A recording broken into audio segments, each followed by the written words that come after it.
Perkenalkan, nama saya Imadi Rizky Mapuka dengan rekan saya Putu Gusti Dana Arita dengan tujuan untuk membuat tugas bahasa Indonesia biografi dengan Bapak. Misalkan Bapak mau memperkenalkan diri. Pak, lengkap ya, Wayan Adi Sudewa, SGD. Jadi ada gelarnya SGD, itu sarjana pendidikan. Ya. Dan tanggal lahir dan tempat lahir. Jadinya Bapak lahir di Tabanan, 14 Mei 1990. Selanjutnya, bagaimana latar belakang keluarga Bapak? Kalau dari keluarga, Bapak lahir di keluarga keluarga bisa dibilang keluarga PNS karena punya ayah seorang guru SMA, kemudian ibu seorang pegawai tata usaha ya. Kalau sekarang bahasa kerennya mungkin tenaga kependidikan ya, di sekolah yang sama. Jadi dulu kedua orang tua Bapak ketemunya di SMA 1 Penebel. Jadi memulai karir ayahnya Bapak memulai karir itu di SMA 1 Penebel. Begitu SMA 1 Penebelnya ada, memang dulu kan itu ya, yang duluan ada itu SMA 1 Penebel ceritanya katanya. Diangkat PNS di sana, orang tua Bapak ayah, kemudian begitu ada SMA 1 Penebel diangkat dipindahkan di SMA 1 Penebel, asalnya dari Penebel diadakan di SMA 1 Penebel, ketemu ibu di sana, akhirnya ketemu, menikah dan lahirlah saya 14 Mei 1990. Jadi keluarga bisa dibilang keluarga dari PNS, keluarga PNS guru juga, dan itu yang membuat bisa dikatakan terintimidasi secara tidak langsung untuk ikut menjadi guru jadinya ya. Itu latar belakang keluarga Bapak. 2 bersaudara, punya adik laki-laki, selisih umur kita 11 tahun. Jadi Bapak kelahiran 90, adiknya Bapak kelahiran 2001. Punya jarak umur 11 tahun.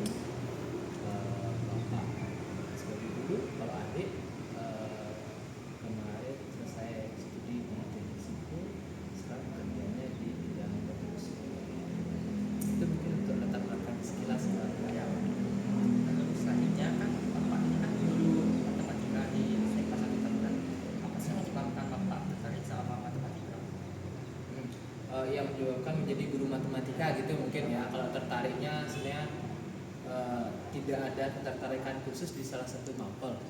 Kalau mungkin bisa saya cerita dari awal, mungkin nanti ini nyambung juga ke ini ya, ke latar belakang pendidikan, mungkin juga nyambung ke sana nanti jadinya ya. Kalau dari SD, SMP, kalau Bapak sih dulu waktu jadi siswa cukup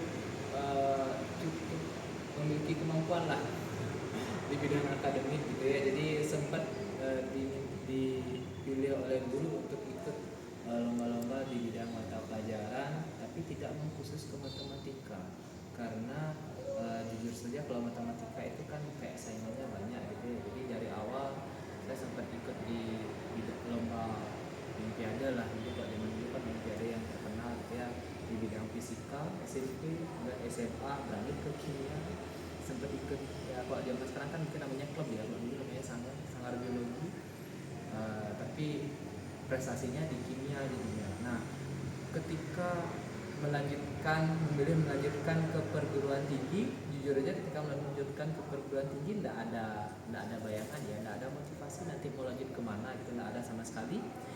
Sehingga minta bimbingan ke orang tua. Nah, dari orang tua ngasih petunjuknya, coba aja nyari keguruan. Karena kenapa? Karena ya seperti yang saya bilang tadi, dengan latar belakang keluarga yang sebagai PNS guru, selain bapak juga, selain ayahnya bapak juga punya paman yang guru matematika juga, punya bibi yang guru sejarah juga, punya kakak misan yang guru TIK, kakak misan lagi satu guru matematika. Jadi bisa dibilang kalau untuk skup keluarga yang satu kakek gitu ya, bisa dibilang ya satu kakek, artinya yang keluarga cukup dekat, hampir sebagian besar jadi guru, sehingga itu menjadi kayak semacam intimidasi secara halus ke bapak, sehingga bapak pun akhirnya oke lah coba nyari keguruan, ya nyari keguruan. Tapi ketika mau sekolah di keguruan itu pun bapak berpikir jurusan apa yang dicari gitu ya. Kemudian salah duanya kenapa mau nyari di keguruan, kalau zaman dulu jujur ya, kalau kuliah itu biayanya cukup besar, biayanya cukup besar. Nah di antara banyak pilihan yang di Bali, karena bapak tidak mendapat restu secara langsung untuk kuliah keluar Bali, jadi nggak dipilih. Tapi tidak secara eksplisit keluar bahasanya nggak dikasih izin nggak, tapi secara eksplisit ya, secara tersembunyi ada bahasa dari orang tua yang lebih menginginkan bapak untuk kuliah di Bali karena bapak anak pertama. Walaupun punya adik cowok anak kedua, tapi tetap karena anak pertama orang tua bapak mengharapkan bapak itu untuk sekolahnya di Bali supaya nggak jauh lah gitu ya. Takut juga katanya nanti kalau misalnya sekolahnya keluar Bali, dan itu memang benar ya, kalau bapak punya temen yang kuliah di luar Bali, dia punya wawasan yang lebih terbuka, nyari kerjanya itu sebagian besar di luar Bali. Agak jarang, agak sedikit alumni swasta kalau bapak swasta, agak sedikit alumni swasta itu yang kalau dia udah kuliahnya di luar Bali, nyari kerjanya di Bali itu sedikit. Mereka nyari kerjanya sebagian besar di luar Bali karena wawasannya lebih terbuka kalau di luar. Dan bapak berpikir, wah ternyata benar juga orang tua bapak dulu ngasih pertimbangan untuk tidak sekolah di luar Bali, karena ketika sekolah di luar Bali mungkin ada kemungkinan atau ada peluang lebih besar bapak bekerjanya di luar Bali. Nah karena anak pertama dan kita menganut apa namanya istilahnya patrilineal di Bali ya, diharapkan sih bapak tinggal di Bali, makanya lebih disarankan untuk kuliahnya di Bali aja. Dan diantara semua pilihan yang ada di Bali, untuk keguruan Singaraja yang paling bagus lah untuk LPTK-nya. Akhirnya bapak coba nyari di Singaraja. Kalau zaman dulu namanya PMDK, kalau sekarang apa ya? Jadi masuk perguruan tinggi negerinya itu dengan lerapot SNBP ya, artinya dengan lerapot bapak nyarinya di Singaraja. Nah kemudian beralih ke jurusannya. Kenapa sih kok milihnya matematika? Pertimbangan itu benar-benar dari orang tua. Logikanya gini, waktu itu ya, kenapa kok nggak kimia? Karena bapak waktu itu punya prestasi di kimia, punya kemampuan yang lebih di kimia, dan punya ketertarikan juga di kimia. Cukup menarik waktu itu buat bapak kimia. Kenapa kok nggak kimia? Waktu itu kasih penjelasan seperti ini. Mungkin kalian dapat kimia dari SMP kan ya? Nah kalau di zaman bapak dapat kimia itu dari SMA. Kalian SMA lagi? Oh sama, balik lagi. Sempat beberapa tahun kemarin itu kimia sudah diperkenalkan dari SMP. Sempat gitu ya. Dan kalau di zaman bapak ya kimia diperkenalkan itu dari SMA. Jadi kalau misalnya bapak nyarinya jurusan pendidikan kimia, bapak otomatis hanya bisa jadi guru SMA. Ya kan? Bisa nggak jadi guru SD? Nggak bisa, waktu itu nggak bisa. SMP waktu itu nggak bisa. Walaupun ada IPA di SMP. Otomatis cuman lapangan pekerjaannya hanya di guru SMA. Kenapa nggak fisika atau kenapa nggak yang lainnya? Nah langsung disebutin. Tapi kalau matematika itu kamu dapat dari SD sampai SMA. Syukur-syukur nanti kamu bisa lanjut S2, kamu bisa nyari dosen sampai perguruan tinggi pun, jurusan apapun pasti ada dosen matematikanya. Gitulah kurang lebih gitu ya, sehingga peluang kerja untuk matematika, untuk pengajar matematika itu jauh lebih luas. Jadi alasan utama bapak pilih matematika adalah mempertimbangkan lapangan kerja setelah studi. Karena luas banget lapangan kerjanya, sehingga milihnya matematika. Jadi suka sebenarnya sama matematika, tidak terlalu sih waktu itu gitu ya. Cuman memang realistis melihat pekerjaan. Cuma setelah kuliah karena menekuni dan segala macam. Tapi di antara semua mata pelajaran ya memang matematika yang menurut bapak paling gampang. Kenapa? Karena tidak banyak yang perlu kita hafal. Kita emang cuma perlu memahami aja, memahami satu materi, memahami satu katakanlah rumus dan segala macam, kita bisa ngerjain yang lain-lain. Beda sama matematika yang sifatnya mungkin ada hafalannya, ada ingatannya, ada segala macam. Ya ini matematika itu enggak, basicnya aja kita bisa kuasai, kita bisa ngerjain yang lain walaupun kita nggak paham rumus-rumus yang ribet, yang kompleks gitu ya. Makanya itu sih yang membuat tertarik setelah kuliah, lebih menarik lagi gitu ya, karena lebih mengulas lebih mendalam terkait matematika. Jadi kalau bisa dibilang ketertarikan terkait matematika ini baru muncul pas kuliah, kemudian ya akhirnya selesai kuliah dan bekerja. Nah kalau sekarang udah bekerja ya tertarik banget sama matematika, karena kalau nggak ngajar matematika berarti kan bapak nggak kerja kan. Nah kerja nggak ada gajinya gitu sih. Jadi sekarang ketertarikan matematikanya gara-gara ada income-nya selain. Oke, itu ketertarikan di matematika karena lapangan pekerjaan di matematika cukup luas. Jadi kalau mengajar sebagai guru matematika resminya ya, kalau resminya di sekolah bapak mulai 2013. Tapi kalau kan mungkin kalian kenal istilah bimbingan belajar. Nah, kalau untuk di bimbingan belajar, tapi kan ini sekolah non formal, bukan sekolah gitu ya, bimbingan belajar. Bapak mulai berkecimpung di bidang pengajar matematika itu 2012. Jadi bapak tamat kuliah 2012. Wisuda kalau nggak salah bulan Agustus, tapi setelah yudisium di bulan Juli itu sudah mulai masuk ke salah satu bimbel yang waktu itu cukup punya nama di Bali, tapi masih bimbel lokal di pasar, masuk ke sana sampai bimbelnya berkembang. Jadi kalau mengajar di bimbingan belajar itu dari 2012, kalau untuk di SMA artinya di sekolah formal itu dari 2013. Di mana? Di sini di SMA Negeri 1 Tabanan. Itu kenapa 2013 baru bisa ngajar, karena di 2013 baru jam pelajaran matematika itu cukup banyak. Jadi kalau sebelum 2013 matematika itu kalian dapat jam matematika cuma 5 jam seminggu. Jadi dipecah jadi dua, biasanya 2 jam sama 3 jam dapat matematikanya sebelum 2013. Begitu 2013 ada kurikulum baru namanya kurikulum K13 waktu itu ya, kurikulum 2013. Matematikanya dipisah ada dua, ada matematika, ada matematika peminatan. Nah, kalau yang matematika umum jamnya 4 jam, kalau nggak salah ya 4 jam. Kemudian kalau matematika peminatan, kalau yang kelas 10 itu 3 jam, kalau yang kelas 11 dan 12 itu 4 jam. Jadi total kalau misalnya kalian pilih peminatan MIPA, kalian akan dapat matematika itu kalau yang kelas 10-nya 7 jam, kalau yang kelas 11-nya 8 jam. Jadi itu jauh dari 5 jam. Biasanya karena banyak jam matematika, Bapak bisa masuk ke sini sebagai guru honor matematika karena jam matematika cuma dari 2013. Kemudian sekarang ya ada pertanyaan lain yang berikutnya apa? Apa saja kan tantangan bapak sebagai guru matematika? Oke. Kalau sebagai guru matematika tantangan cukup banyak. Gini, seperti yang bapak bilang tadi, bapak ngajar ada di bimbingan belajar, ada di sekolah. Karakteristik pengajaran di dua tempat ini sangat jauh berbeda.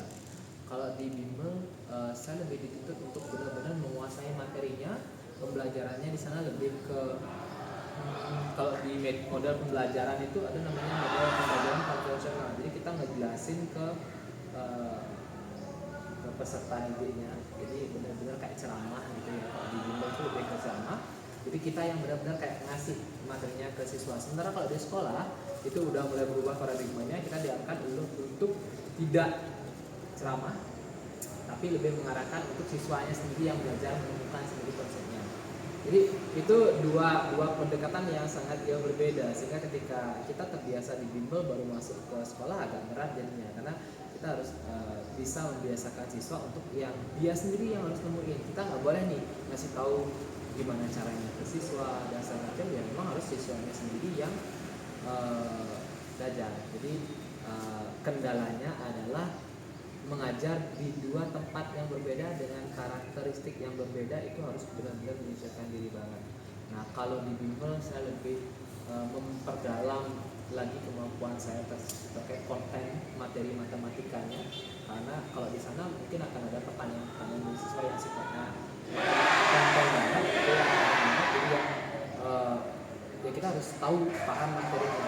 Tapi kalau di sekolah saya lebih memperdalam masalah kalau di pembelajaran ada namanya pedagogi, itu ilmu pembelajaran untuk anak-anak. Jadi saya lebih memperdalam itu, gimana caranya membuat siswa itu mau belajar, gimana caranya membuat siswa itu mau mencari tahu, gimana caranya membuat siswa itu mau mengerti. Nah bukan kita yang yang ngasih, tapi gimana caranya supaya siswa itu yang mau belajar. Jadi saya lebih ke nyari model pembelajaran, nyari proses pembelajaran supaya siswanya mau belajar. Itu kan dua konsep yang berbeda. Satunya saya belajar full matematika untuk mempersiapkan diri di sana, satunya saya harus mempersiapkan diri untuk membuat model pembelajarannya biar lebih menarik. Nah kalau di bimbel nggak terlalu menarik, kita tinggal ngasih tahu, gampang banget. Kalau di sekolah nggak bisa kayak gitu, nggak bisa kita ngasih tahu. Di sekolah itu kita harus nyari bahan supaya anak-anak mau diskusi, mau bekerja, mau nyari tahu sendiri. Nah di sana sih letak ininya ya, letak kendala ya, tantangannya. Saya harus memperdalam dua hal yang berbeda. Cuman ternyata tantangan itu membuat saya jadi saya yang sekarang. Karena beberapa orang dia cenderung mengabaikan sisi konten matematikanya, lebih memperdalam pedagoginya. Dia bisa menguasai kelas dengan baik, tapi begitu ada hal-hal yang terkait konten yang susah, gampangnya ngomong, itu ada soal matematika yang susah, kita nyerah, kita nggak bisa jawab. Beberapa guru ada yang seperti itu. Ada beberapa guru yang dia memperdalam konten matematikanya aja, tapi begitu ngajar di kelas, ibaratnya gurunya pintar sendiri, ya kan?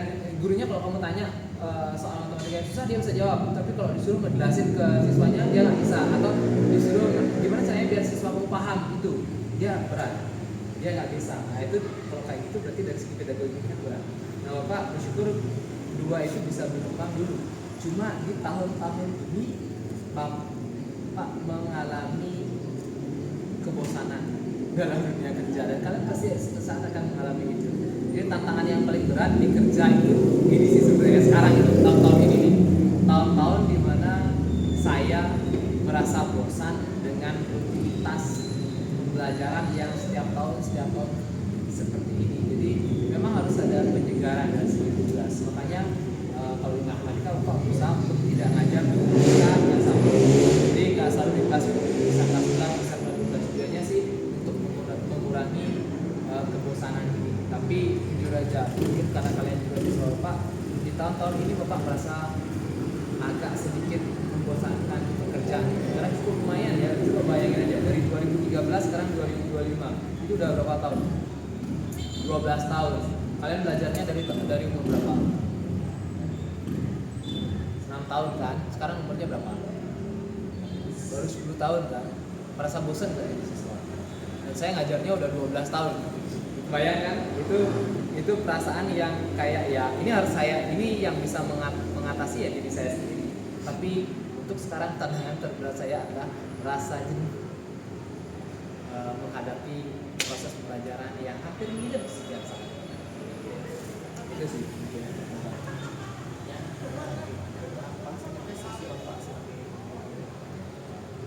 Kalau sebagai guru tergantung ya.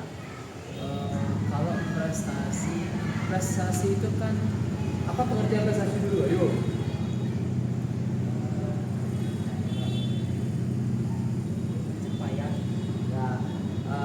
Kalau secara pribadi Bapak sih prestasi terbaik Bapak adalah ketika ada siswa di kelas yang awalnya tidak suka matematika, tidak mau belajar matematika, bisa berubah jadi untuk sekedar mau aja, tak perlu bisa ya berubah menjadi mau belajar matematika, berubah menjadi bersemangat di kelas. Buat Bapak itu prestasi. Saya punya dua kelas yang spesial.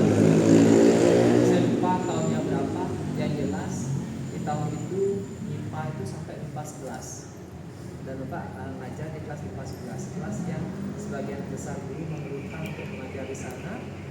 Itu tantangan buat Bapak nggak berharap mereka anak-anak di kelas itu pintar banget matematika, enggak. Bapak cuma berharap mereka mau untuk belajar matematika. Dan di tahun itu anak-anak IPA 11 dari penilaian Bapak mereka mau untuk belajar matematika, dan saya senang banget. Dan terakhir kemarin alumni dari MIPA 11 itu, jadi yang membernya MIPA 11 itu ada 2 orang kemarin melakukan semacam praktek di sekolah ini, dan dia jadi guru matematika. Itu buat saya sebuah prestasi. Ada 2 member di kelas itu yang akhirnya menjadi guru matematika. Saya tidak bertanya ke mereka apa motivasinya di luar itu, tapi yang jelas mereka mau jadi guru matematika buat saya udah spesial banget dari member di kelas itu. Kemudian ada mungkin yang kemarin ya, ada di kelas IPS 1, saya lupa angkatan berapa juga, sama dari yang awalnya tidak terlalu suka belajar matematika, akhirnya mau belajar matematika. Jadi bisa enggak? Tetap nggak bisa dia matematika, karena nggak mungkin dong bisa belajar matematika sebentar tiba-tiba jadi pintar matematika, itu nggak mungkin karena dari awal banget udah nggak pernah belajar gitu ya. Tapi yang saya lihat waktu itu adalah apa namanya ya, yang saya lihat waktu itu adalah perubahannya dia. Jadi yang nggak pengen belajar jadi pengen belajar, dari yang saya maksa dia untuk akhirnya coba cari jawabannya, yang akhirnya sampai dia Pak moyong dulu gini, ajarin dulu ini gitu. Saya nggak mau ngajarin, waktu itu saya ngarahin temennya untuk ngajarin, dan temennya bisa ngajarin temannya. Kenapa? Karena nggak mungkin dong dia akan tergantung sama saya aja. Saya di kelas kan paling beberapa menit aja kan, tapi kalau dia sama temennya di kelas itu kan berjam-jam sehari. Jadi kalau nggak ada saya takutnya dia nggak belajar. Tapi kalau ada temennya kan dia masih bisa belajar. Jadi saya harapkan dia belajar sama temennya. Ya, waktu itu berhasil. Itu kalau buat bapak pribadi itu prestasi.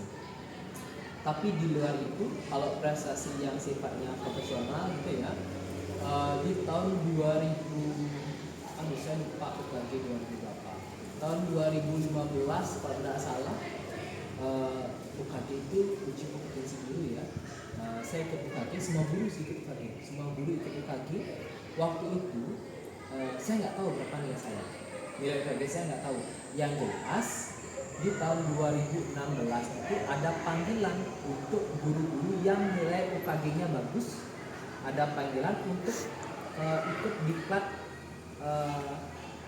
guru belajar kalau nggak salah waktu itu namanya. Dan bapak dapat panggilan itu. Jadi tabanan waktu itu ada 3 orang guru yang dapat panggilan itu. Bapak satu, kemudian ada Pak Arsel dari SMA 1 Budidi, kemudian ada Bu Sri dari SMA 1 Margo. Kita bertiga dapat panggilan untuk diklat. Kita diklat di hotel apa ya, hotel Susbel yang di Sunset Road. Kita di sana selama seminggu. Setelah diklat kita ada kayak semacam ujian. Dari ujian keluar hasil, saya dapat predikat sangat baik dari pelatihan itu. Kemudian selanjutnya dari peserta diklat ini kemudian dipilih beberapa orang peserta untuk menjadi instruktur nasional, judulnya gitu ya, IN. IN ini bertugas sebagai instruktur untuk mendampingi guru-guru matematika belajar matematika. Jadi ceritanya tes UKG itu kan ada guru yang hasilnya bagus, ada guru yang hasilnya kurang di tes UKG. Nah, untuk guru-guru yang hasil tesnya kurang ini diminta untuk belajar lagi supaya dia menguasai kemampuan matematika yang sudah kurang. Nah, bapak ditugaskan untuk mendampingi itu. Waktu itu dari Bali untuk matematika SMA kita berlima. Saya dari SMA Sukabana, kemudian ada Ita dari SMA 1 Dianya, kemudian ada Pak Jun dari SMA 4 Denpasar, berdua dia sama Pak Eka dari SMA 4 Denpasar, dan satu orang ada Bertia dari SMA 8 Denpasar. Jadi dari pasar ada 3, Tabanan saya, Dianya ada 1. Jadi kita waktu itu dikasih semacam pelatihan juga di Jogja, di LT4TK Matematika yang di Jogja atau pusatnya di sana, dan dapat pelatihan selama 2 hari di sana untuk menjadi instruktur nasional. Dan waktu itu tahun 2016 ya, 16 atau 17 atau lupa. Kalau nggak salah 2016 Bapak menjadi instruktur nasional untuk guru belajar. Dan peserta instrukturnya, pesertanya waktu itu adalah guru-guru matematika dari Sulawesi Selatan, Kabupaten Embrekan kalau nggak salah. Apakah Bapak kesana waktu itu sebagai instrukturnya? Enggak. Untuk kalian ketahui, 2016 sudah ada LMS. Bapak ngajarnya secara daring. Jadi kalau ditanya siapa guru pertama ngajar daring di SMA 1, Bapak. 2016 Bapak udah ngajar secara daring. LMS-nya yang dipakai waktu itu basisnya Moodle. Peserta pelatihannya adalah guru-guru matematika di SMA 1 Sulawesi Selatan, dan Bapak di Bali waktu itu. Bapak di Bali mendampingi proses pembelajarannya sampai akhirnya mereka selesai proses pembelajaran. Habis itu tes UKG lagi, hasilnya memenuhi. Yang memenuhi ya dia nggak lolos, yang nggak memenuhi ya udah lanjut belajar kayak gitu sih. Nah, prestasi terbaik Bapak itu secara pribadi gitu ya, secara profesional ya. Kemudian kalau prestasi mendampingi siswanya, itu tadi yang gue bilang. Kalau untuk mendampingi siswa lomba, kalau bapak tidak pernah benar-benar membimbing siswa matematika untuk lomba, karena biasanya siswa matematika yang pinter ya emang dia pinter dari sononya, emang pinter dari rumahnya. Bapak hanya mendampingi aja. Jadi kalau dibilang apakah siswa yang dapat juara itu bapak yang membina, bapak nggak juari untuk nganterin sebagai pembina, tapi kalau sebagai pendamping ya pernah mendampingi, seperti misalnya Pak Fian itu mendampingi. Kalau itu sih benar-benar mendampingi lomba aja, karena kalau membina lomba nggak bisa, karena kemampuannya dia jauh lebih baik daripada saya. Cuma mungkin kalau ada pertanyaan dia nggak bisa, saya paling bantu ngarahin aja, coba cari materi ini dan dia bisa. Saya nanya soal tentang apa, saya kasih tahu dia misalnya coba cari materi tentang apa misalnya tentang modulo misalnya, dia cari, dia gunakan itu untuk jawab soalnya dan dia ketemu. Kalau bapak nyari belum tentu ketemu, tapi dia nyarinya ketemu gitu ya. Jadi kalau prestasi untuk membimbing siswanya nggak banyak, karena tergantung siswanya. Membina itu nggak ada sama sekali. Bapak nggak bisa membina siswa untuk bisa prestasi di lomba matematika. Kenapa? Karena berat, susah. Bapak aja nggak bisa jawab soal-soal atau permasalahan di lomba-lomba di olimpiade matematika. Jadi kalau tanya prestasi membina siswa sampai siswanya dapat prestasi, bisa kok kamu tulis nggak ada. Tapi kalau mendampingi ada gitu ya, mendampingi ada lah banyak, karena tinggal ngantar lomba aja, ngasih support, kemudian ngasih petunjuk materi yang bisa kamu pelajari, itu mah gampang gitu ya. Itu tadi. Itu oke. Itu ada lagi pertanyaannya. Adakah pengalaman yang paling berkesan sama mengajar di salah satu kampus sebagai guru? Sebagai guru, pengalaman paling berkesan di SMA 1, kalau paling berkesannya banyak ya, tapi yang sampai saat ini yang apa namanya, yang paling sampai sejauh ini deh, sampai sejauh ini dan dulu ya jawabannya ya, adalah sekarang ternyata saya bekerja dengan mantan siswa saya. Menurut saya itu cukup berkesan. Jadi siswa-siswa yang dulu pernah saya ajar, saya sebagai guru di 2013 itu ya, saya sebagai guru dan mereka sebagai siswa sekitar 3 tahun, mungkin ada yang ketemu ada yang enggak. Dan sekarang beberapa siswa itu saya ajak sebagai guru. Jadi kita yang dulunya guru sama siswa sekarang sudah berubah menjadi rekan kerja di sekolah ini. Buat saya itu cukup membanggakan, walaupun peran saya di pendidikan mereka tidak terlalu banyak, tapi setidaknya saya bisa bilang ini mantan murid saya sekarang sudah jadi guru. Nah, mungkin itu kebanggaannya ya, kebanggaan saya sebagai seorang guru ketika anak didik saya suatu saat itu bisa mengaplikasikan atau bisa mungkin bisa jadi orang lah. Jadi orang nggak harus punya pekerjaan lulus enggak, tapi dia bisa jadi dirinya sendiri, bisa berkarya untuk dirinya sendiri, gitu ya. Itu dulu. Syukur-syukur bisa berkarya untuk masyarakat di sekitar dia. Nah, ketika bisa seperti itu, saya bangga banget. Kesan yang lain misalnya, saya sudah ngajar dari 2013 kan ya, dan ketika keluar tentunya sudah banyak siswa yang pernah saya ajar. Yang paling berkesan buat saya adalah ketika di luar sekolah siswa itu masih ingat sama saya, yang sudah jadi alumni gitu ya, yang sudah jadi alumni masih ingat sama saya, dan sekedar basa-basi nyapa, buat saya itu sangat menyenangkan gitu ya. Dan sebagai kesan siswa yang ingat sama saya adalah siswa yang pernah saya marahin, pernah saya bercandain di kelas gitu ya, karena itu mungkin memberikan kesan ke mereka untuk mungkin diingat gitu ya. Itu yang membanggakan yang saya. Ini kayaknya kemarin Bapak lihat ada pertanyaan tentang ini deh, apa namanya, track record guru pendidikan, ada nggak sih? Ada. Yang mana tuh ya?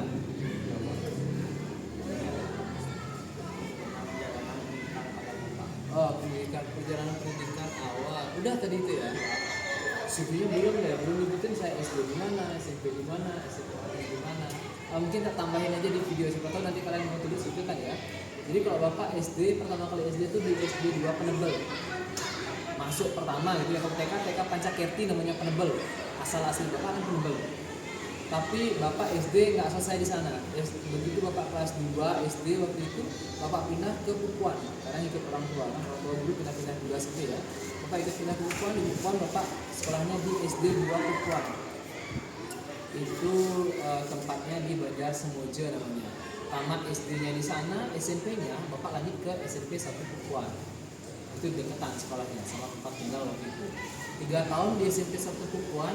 Nah, bapak SMA-nya kemudian di sini di SMA Serta Barat. Waktu zaman bapak nyari SMA itu masih ada jalur prestasi dan semacam itu ya. Yang jelas di belakang ini waktu rekod nanti ya. Jalur belakang ada tapi nggak terlalu banyak gitu ya. Paling di kelas itu 4 orang lah yang jalur belakang. 40 ya 36 ada siswa di sana. Di akhir jadinya 40. Nah, lagi 4 di jalur belakang kan. Dari dulu udah ada tapi nggak banyak. Waktu itu seangkatan cuma 6. Yang ini track of the record nanti ya. Jangan ditulis nanti yang ini. Waktu itu ya gitu, ada cuma 6 kelas, satu angkatan. 6 kali 36 berapa? 216. Ya, sekitar segitu lah. Tambah kalau di beberapa kelas ada misalnya 40, anak 8 dengan tambah 24 sekitar 240 kali 240-an lah siswa waktu itu. SMA 1 dan bapak waktu itu masuk ke sini dari Brakom. Jadi waktu itu SMA 1 punya lomba akademik yang namanya Brakom, Blind Competition gitu kalau nggak salah. Itu melombakan 4 mata pelajaran dan bapak masuk 20 besar waktu itu. Jadi waktu itu lomba Brakom ini ngasih bonus yang masuk 20 besar Brakom bisa langsung diterima di SMA Sebadan gitu. Dan bapak waktu itu masuknya lewat Brakom itu. Tanpa Brakom pun bapak bisa masuk di sini lewat jalur prestasi karena waktu itu bapak juga ikut lomba semacam pilkada atau dulu yang organisasi kabupaten juara 1, 2, 3 itu bisa langsung masuk di sini dan bapak waktu itu juara 2 jadi bisa langsung masuk juga. Olimpiade fisika juara 2 juga bisa dipakai juga dan bisa langsung masuk di sini. Jadi kayak nyari SMA waktu itu banyak banget gini ya, tiket golden tiketnya banyak banget waktu itu dan pakainya cuma 1. Masuk di SMA 1 tamat 2008, dari 2008 itu ke Singaraja tadi.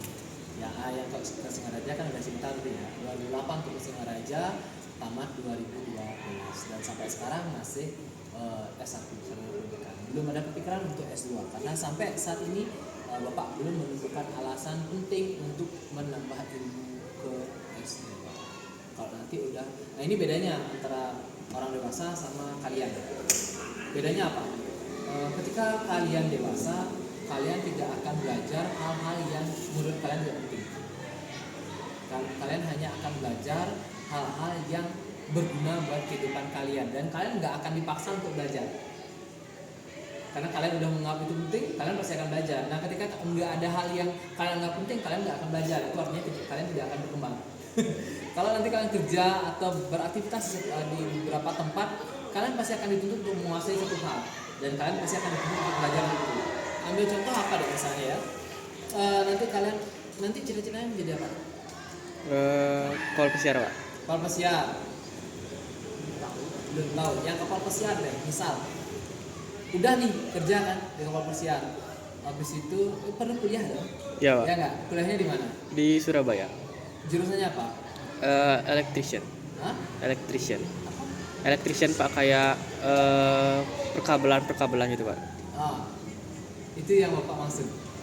Maksudnya kamu pasti akan belajarnya di sana, nggak ngawur kan belajarnya. Nggak mungkin dong kamu kuliahnya peternakan nanti jadi kerja di berlayar kan nggak mungkin. Bayangkan ya maksudnya ya. Jadi ketika kamu dewasa, kamu akan mulai mempelajari hal-hal yang perlu kamu pelajari. Misalnya udah kerja di sana, kamu akan dituntut sama atasannya. Bahkan belum ada tuntutan nih kan ya. Dituntut sama atasannya. Kamu harus bisa gini nih, itu pelatihan dulu. Ya kan? Nah, pelatihan itu bagian dari proses kamu mempelajari hal-hal yang penting buat kamu saat itu. Nah, sama kayak bapak tadi, bapak kan sempat bilang ada pelatihan untuk menjadi instruktur nasional itu kan ya. Sana tuh belajar. Dan bapak ngerasa perlu belajar, gitu ya. Jadi ketika kamu sudah dewasa nanti, kamu akan mulai belajar hal-hal yang kamu nggak perlu. Nggak dipaksa lagi belajar, gitu ya. Kalau sekarang dipaksa, kenapa? Ya karena kamu masih anak belum tahu mana yang perlu bertemu, mana yang enggak. Kan belum tahu nih aja udah tanya. Nanti mau lanjut apa? Belum tahu. Kan nggak bisa. Bisa nggak kita memaksa siswa belajar apa yang mereka perlukan? Atau mereka nggak tahu apa yang mereka perlukan? Gimana? Pembelajaran berbasis siswa itu memang bagus banget kalau siswanya sudah tahu apa yang mereka perlukan. Kan selama ini itu yang digaung-gaungkan kan ya. Kenapa sih kok siswanya dipaksa belajar apa yang mereka nggak suka, dipaksa belajar. Ya kalau kamu udah suka sesuatu, ayo kita belajar apa yang kamu suka. Pertanyaannya, kamu tahu nggak apa yang kamu suka? Enggak, kamu tinggal bilang nggak suka semuanya. Aku sukanya main game, bisa nggak aku belajarnya main game aja? Kan enggak, gitu ya. Kamu perlunya apa? Aku nggak perlu belajar, aku cuma perlu makan aja. Masa dikasih pelajaran tentang makan? Kan enggak, gitu ya. Jadi pembelajaran berbasis siswa itu penting banget, bagus banget ketika siswanya udah tahu mana yang penting buat dia, udah tahu arah hidupnya dia. Nanti kalau bisa kayak gitu bakalan keren banget. Cuman ya sebagian besar siswa sekarang masih belum tahu arah dan tujuan hidupnya kayak. Ada lagi ya pertanyaan yang datang? Nah ya semua rangkum nanti bikin dah. Foto nanti bapak kirim ya.